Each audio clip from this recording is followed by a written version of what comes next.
Sementara itu pada cabang olahraga atlet hoki Lahat juga berhasil menang dari final putra lawan Ogan Ilir. Kemenangan ini membuat Lahat berhasil mengumpulkan 2 emas dari cabur hoki. Cabang olahraga hoki Lahat pada pertandingan final putra berhasil menang dari Ogan Ilir.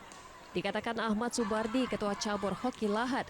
Dari kemenangan itu, hoki Lahat berhasil mengumpulkan 2 medali emas untuk Porprov Sumsel di Lahat.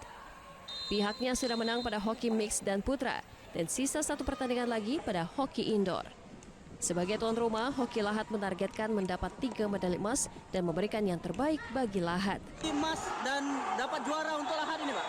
Kita sudah memperoleh 2 medali emas ya pada sore hari ini untuk melawan beberapa cabur-cabur yang kabupaten lain, dan perjuangan kita belum berakhir, masih ada indoor.